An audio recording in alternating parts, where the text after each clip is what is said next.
कह रही है कि मैं गोश्त को हाथ भी नहीं लगाती। डॉक्टर साहब क्यों नहीं लगाती हैं आप? वो ट्रॉमा ठीक है, बकरा था वो, आप क्यों संजीदा ले रही हैं इतना? नहीं, असल में उसके साथ एक और ट्रॉमा है जो मैं आपको ऑफ एयर बताऊंगी, ऑन एयर मैं बता नहीं सकती, जिसकी वजह से मैं गोश्त को हाथ नहीं लगा सकती। क्योंकि थोड़ा सा बता दूं, आई वॉज फोर्सफुली आस्क्ड कि मैं ज़िबा करूं। कि ज़िबा करूं? हाँ, फोर्सफुली।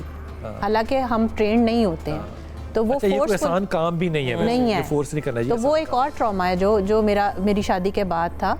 तो वो फोर्सफुल जो थी ना कि आपने ज़िबा करना है, और वो जो मुझे आज भी वो जानवर जो है उसकी वो तकलीफ याद आती है। अच्छा, इस वजह से मैं ये काम नहीं कर सकती। जिंदगी में कभी मुर्गी भी नहीं हलाल की, लेकिन मैं जब गाय पे छुरी चलाता हूँ ना, तो वो मुझे बता रही होती है कि तुम ठीक कर रहे हो कि गलत कर रहे हो। एक ये भी सियासत जो है ना घर की बड़ी इंपॉर्टेंट होती है कि आपने खवातीन का सुनना है, उसने बताना है कि इसको गोल करो, पहले उसके गर्दन के मांस को, फिर छुरी वो वाली लो जो मैंने तुम्हें दी है, वो नहीं लेनी जो तुम्हारा ख्याल है कि कसाई देता है इतनी सी छुरी, बेगम देती है इतनी सारी छुरी, तो आपने वो वाली इस्तेमाल करनी है।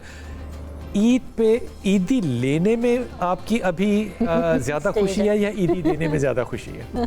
अब तो ऐसे लगता है कि वो वक्त कहाँ चले गए जब ईदी मिला करती थी। अब तो जेब खाली हो जाती है। अब जेब खाली होती है और बस हम देख रहे होते हैं कि वो, और इन्जॉय भी कर रहे होते हैं। बच्चों को ईदी देने से बहुत खुशी मिलती है, और जब बच्चे खुश होते हैं और आपके इर्द गिर्द इकट्ठे होते हैं। शौहर से मिलती है ईदी? जी, वो तो पहले ही मिल जाती है ना, डिफरेंट फॉर्म्स में, ज्वेलरी या कपड़ों की फॉर्म में, किसी सूरत में। लेकिन उस दिन जो ईदी होती है वो बच्चों के लिए होती है। और घर का ट्रेडिशन ये है कि जो घर के सबसे बड़े बुजुर्ग हैं वो ईदी डिस्ट्रीब्यूट करते हैं।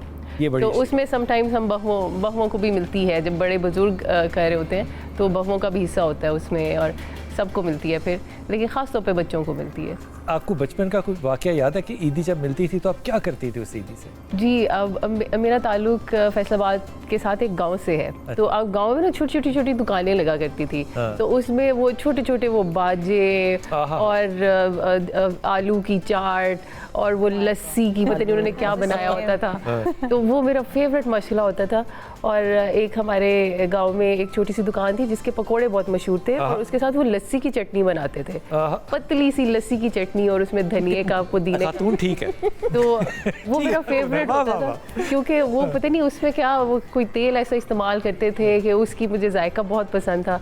तो जैसे ही हमें ईदी मिलती थी हम तो चले जाते थे, और वो बाजे और वो फ्रूट चाटें खा के तो फिर हम घर वापस आते थे। हमारा बहुत बड़ा एक लंबा जनाब, मेरी वाहिद जो बचपन की याद है ना ईद मनाने की, वो ईदी मिलनी है, बाजार जाना है, एक मीठा पान लेना है, एक काले रंग की बोतल पीनी है, और ईद ख़त्म। उस ज़माने में आरसी कोला होती थी, अब नहीं है। अब तो कोका कोला और पेप्सी है ना। तब जब मेरा जो बचपन था, मुझे याद है 5 रुपए हमारे लिए बहुत होते थे।